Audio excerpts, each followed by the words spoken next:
So welcome back to Decoy Noise. Today we're going to be going over a post that says, "Am I the antagonist for refusing to congratulate my mom on getting engaged?" Okay, so if you're new to the channel, I'm going to be going over some entitled parents, some Am I the Protagonist, Antagonist threads, some Ask Reddit threads. Subscribe down below if you haven't already, but you know, enough of the fluff talk. Let's just get right into the thread, which is, are you an antagonist right now? So this happened a few years ago, and I always wondered. So I, a 23-year-old female, have divorced parents. Dad has no contact, but mom and I are exceptionally close, and I still mostly live at home, spend half the week at home at my boyfriend's house. I do not like her partner, John. At this stage, they are together for about 6 years and have 2 kids together. I love my brothers, I love my mom, but Christ, I cannot stand John, so her future stepdad. When I first met him, I tried being really friendly and chatty, but he's just not someone I would spend any time around by choice. He's exceptionally annoying. Everything's a competition. If you had a dog, he had 3. If you had broke a leg, he broke both. He's also a crap dad. His kids 4 and 5 never seem to want to talk to him. I've seen him yell at them for effectively nothing. I see him annoy my mom a lot too, but she sort of just tolerates it. He just sits on his computer almost all day every day playing games, except when he has a little part-time work. My mom does everything around the house, even when she has some part-time work too. My dad was extremely abusive growing up, and ultimately led to my mom being pretty much fleeing from him. She's a beautiful 45-year-old, always popular, much loved by everyone she knows. I think she deserves better than this lazy, self-centered, annoying piece of crap. I haven't said it, but I'm confident she's just settling with him because he's better than my dad. His only real positive attribute is he can be relied upon, which is obviously really important for my mom. My feelings have never been a secret. Within a year of knowing him, we had a couple huge arguments. We didn't speak really at all except for saying hello. My mom and I have spoken about it, and she accepted that she can't force people to like each other, and she appreciates me keeping it civil. Okay, so they're keeping it civil, which is good. Kudos to you. You seem like you're young, and that's actually a good thing. You're sacrificing your own dislike for a person on behalf of your mother. I like that. So back to the story. So my mom always explicitly said that she wouldn't remarry. However, due to tax reasons, they decided to get a civil marriage done. My mom comes upstairs to tell me, and I responded with, "Oh, why the change of heart on getting married?" She explained. I said, "So stupid that having 2 kids and living together doesn't matter to the government." She asked me if I was going to say congratulations. I simply said no. I know she was upset by this.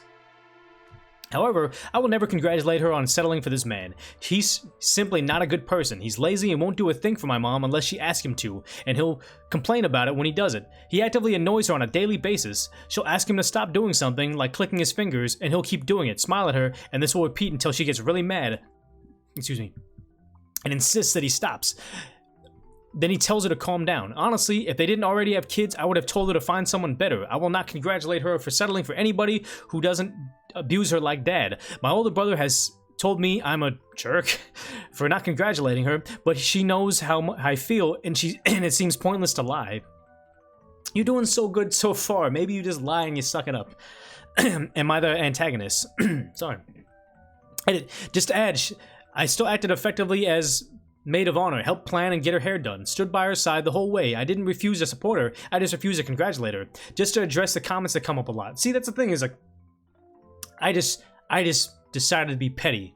I'll still do all this stuff and go through the motions, but I'm petty. I'm not taking the mother's side, but it's like, you know, this is important to her. So, this was 3 years ago. I was a full-time student working roughly 8 to 7 days a week. Wait, 8 a.m. to 7 p.m. 5 days a week. I'm like, how do you wait 8 days a week? And paying rent with my scholarship money. John at this time was fully unemployed. I did move out shortly afterwards, not because of the tensions of the house, but because I had a really long commute to college and could finally afford to do so. I now have my own place, but still go 2 to 3 nights a week. My mom kept my room because I'm her baby girl and we love spending as much time as possible together, but I mostly ignore John.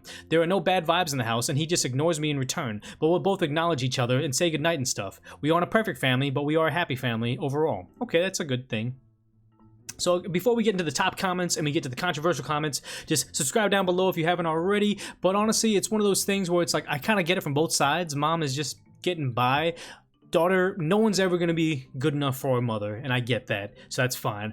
I have happy parents, but I have had aunts and uncles that have gone through that whole situation. They had remarried, and you just don't seem to click with the new person.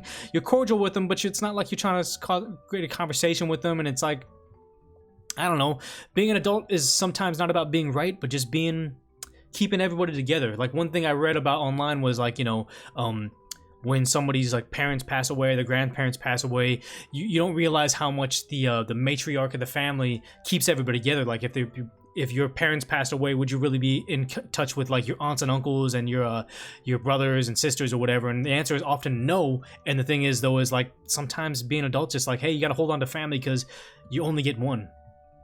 So let's just go to the top reply, which is like saying, I'll say to you about your mom what all parents should also have to hear about their children. This person does not exist and live their life for your approval or endorsement. She is not delusional. She has heard and acknowledges your dissent. She does not expect your congratulations to mean the slate is wiped clean. It's not about you and her, not you and John. It's about you and her, not you and John. I'm going to assume because there's no reason of not to, and nothing you were saying about John's character or behavior that seems particularly far-fetched. That is, he is who you say he is. Lazy, competitive, estranged from his children, like hundreds and thousands of other people. I hear the love you feel for your mom, the respect you have for her, the pain you feel for her having endured your father's abuse. You're withholding a token assent in hopes she will see the light as you do. Maybe she does, maybe she knows she's settling. John is flawed, not a monster.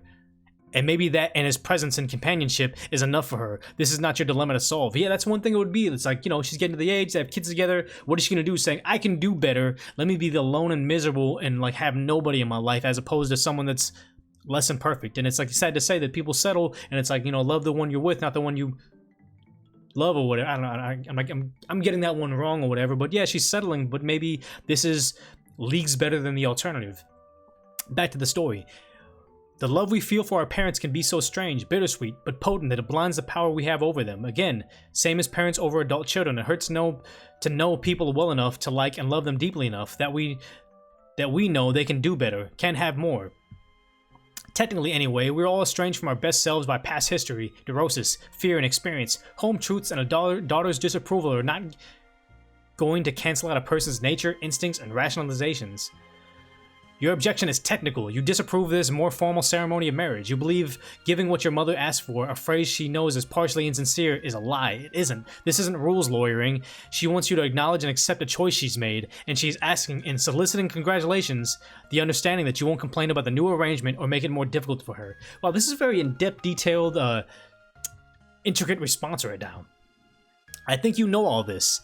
One of the weird revelations, in my life anyway, as an older adult, older than you and living with parents, is the realization that our parents are not only human and flawed, but even the best ones are disappointing, betraying the values they instilled in us when they had hope we'd be better off with them. We valorize our parents, yes, but we also valorize our children. My mom and I are chalk and cheese in almost every respect, and my dad are close friends. My dad's approval is not something I court. Given how alike we are in flaws and good attributes, what I do makes sense to him.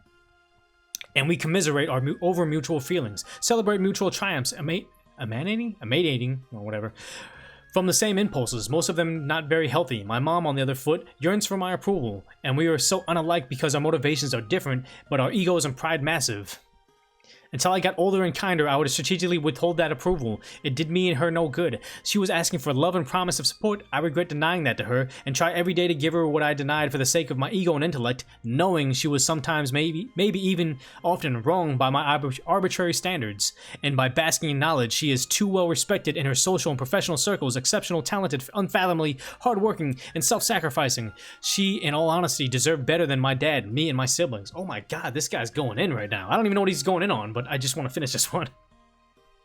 Your mom is great and good. Give her what she needs, what she has given you, and don't make that conditional on choices that may be foolhardy, but certainly not criminal.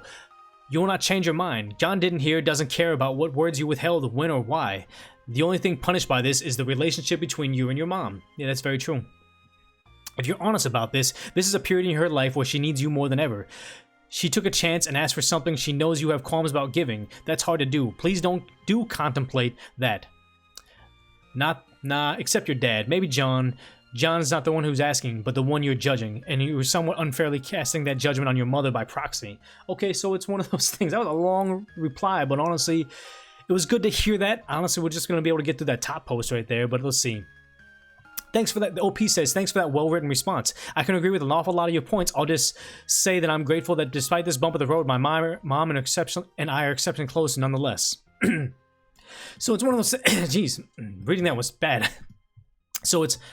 Asaf, you're the antagonist. Everybody's gonna say that, like, you know, she should do this for the mom, not necessarily the father, like the stepdad. The stepdad is the criminal in this, but the mom's taking the the punishment for it, so I get that. Let's just go look over one controversial comment, because I'm honestly curious to see what it is.